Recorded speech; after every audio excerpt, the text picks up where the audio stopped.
Hey Leute, hier spricht die Kuma Games und in diesem Video soll es um Neuigkeiten zu Pico gehen. Es gab ein paar Leaks zu unter anderem einem neuen Controller-Design, die sich jetzt mehr oder weniger, ja, wo man sagen kann, dass man sie bestätigen kann, denn es gibt Videomaterial zu dem Ganzen und ein paar Infos hier und da. Also nichts Offizielles übrigens, also nur so ein paar Erkenntnisse, die man gefunden hat. Unter anderem sind diese Bilder hier schon mal aufgetaucht. Ein ja, ringloses Design von meiner Meinung nach eindeutig Pico 5 Controller bzw. Pico Controllern, weil die einzelnen Buttons sind ähnlich. Man sieht zwar schwarze Knöpfe, aber ansonsten die Rundung, das Batteriefach, alles spricht für einen Pico Controller ohne Ring. Ich habe erstmal gedacht, eventuell sind das Fakes. Ich meine, heutzutage ist es ja nicht so schwer, Fake-Bilder zu kreieren. Aber es gibt mittlerweile ein Video, was die Dinge in Aktion zeigt und das ist super spannend. Dort sieht man unter anderem, wie die Infrarotlichter sind. Die sind nämlich nicht nur oben am Ring, sondern auch unten am unteren Stück quasi.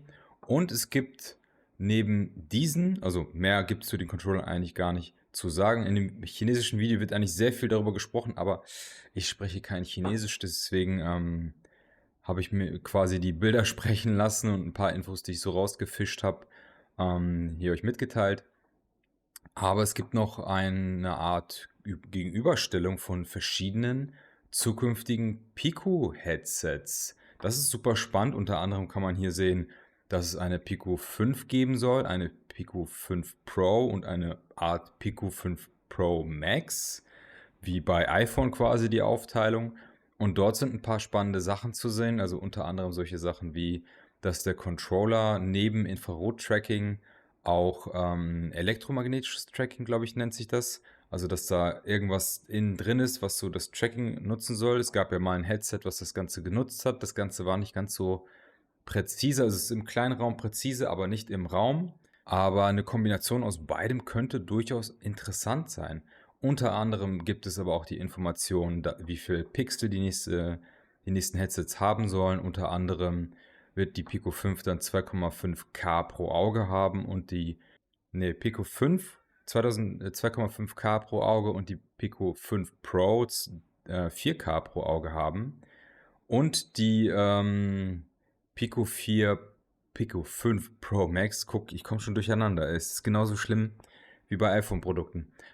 Soll sogar ein Direct-Port haben, also können wir von DisplayPort ausgehen, also eine Mischung aus Standalone und DisplayPort.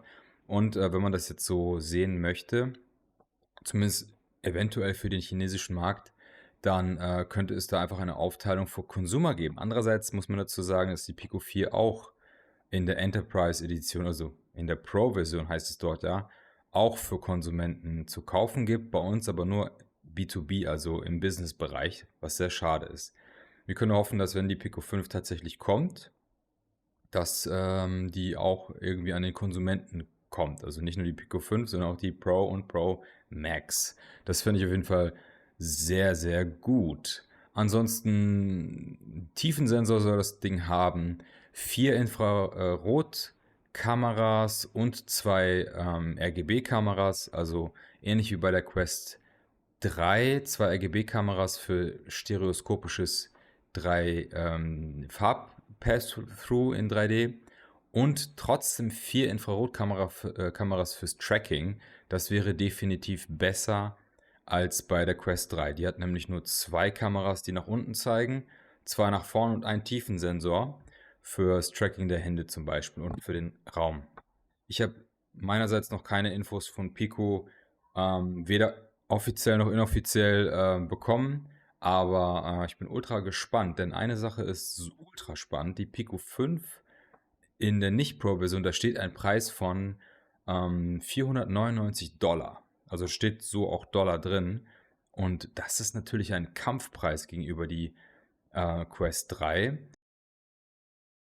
Yo, Ikuma aus dem Schnitt nochmal hier. Also das mit dem Dollar stimmt nicht so ganz. Damit ist die Quest 3 gemeint.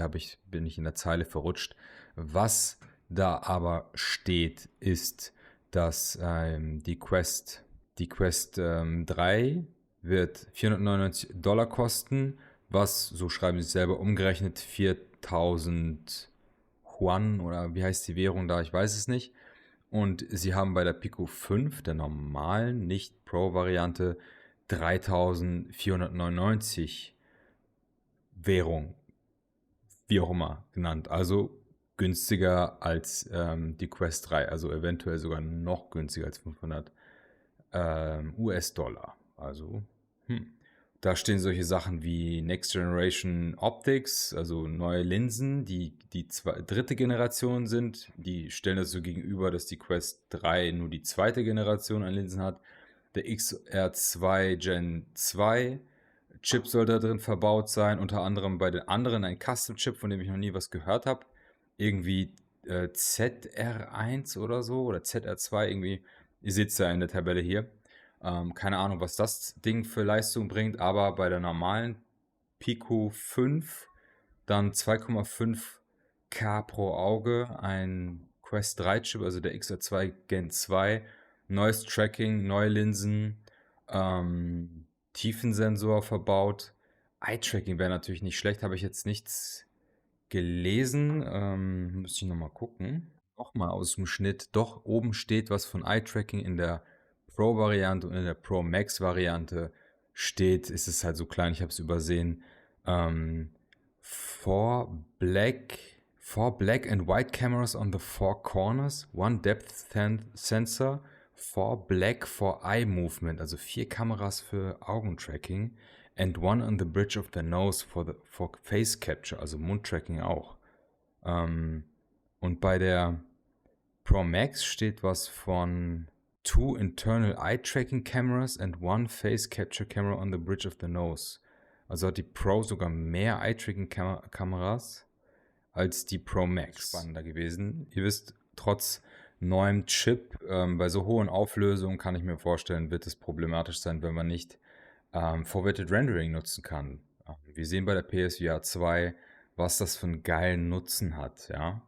Und eine Sache habe ich jetzt gerade noch gelesen, spontan, dass die Pico 5 dann auch ein manuelles IPD, also maschinell, so wie man es kennt, aber eben pro Auge kann man das IPD einstellen. Das ist eine super Sache, wenn man zum Beispiel so wie ich nicht exakt das gleiche IPD pro Auge hat. Also quasi von der Mitte meines Gesichts ist die eine Seite 30,05 und die andere Seite 31, also 0,5 mm Unterschied. Ist nichts Großes, aber hey, jeder Millimeter sorgt dafür, ob ihr im Sweet Spot seid oder eben nicht. Dementsprechend finde ich das schon eine super Sache und auf jeden Fall der richtige Weg nach vorne. Ansonsten macht Pico ja sowieso in vielen Punkten das Richtige mit den Prescription Lenses, also mit den Sehstärke-Linsen, die magnetisch sich drauf packen lassen, die Batterien, die im Hinterkopf sind, das insgesamt das Balancing vom Gewicht und so weiter. Da macht Pico auf jeden Fall einen super Job. Was man in dem Video auch noch gesehen hat, also der chinesische Mensch, wie auch immer, hat die Controller schon nutzen können. Angeblich soll es die dann teilweise schon irgendwie im nächsten Jahr geben und die sollen Pico 4 kompatibel sein. Das sind so Infos, die ich hier und da aufgeschnappt habe. Also wie gesagt, alles nichts offiziell und wer weiß, was sich da noch ändert. Aber ey, Videomaterial würde ich sagen, liebt nie, aber mit KI ist natürlich was anderes. Aber das sieht schon sehr dokumentarisch aus. Also dem würde ich jetzt erstmal glauben. Jedenfalls, diese Controller wurden getestet und das Headset, was er benutzt hat, sah jetzt definitiv aus wie eine Pico 4. Aber ich kann mir durchaus vorstellen, weil eben die Pico 4 ein schon so gut durchdachtes Design hat, dass die Pico 5 einfach eventuell genauso aussieht, aber dann einfach andere Hardware verbaut hat. Alleine hier mit dem Frontcover, wo ja bei der Pico 5 nur diese Kameras sind oder die eine Kamera. Bei der Pico 4, mein Gott, ich komme echt durcheinander. Bei der Pico 4 ist ja nur die eine Kamera vorne und ob da nun mehr Kameras verbaut sind, kann man ja gut durchs Visor verstecken. Ne? Also ich glaube, dass sich der Pico schon von Anfang an was dabei gedacht hat bei dem Design und dass sie das quasi einfach anpassen mit neuer Hardware. Auf jeden Fall super spannende Erkenntnisse.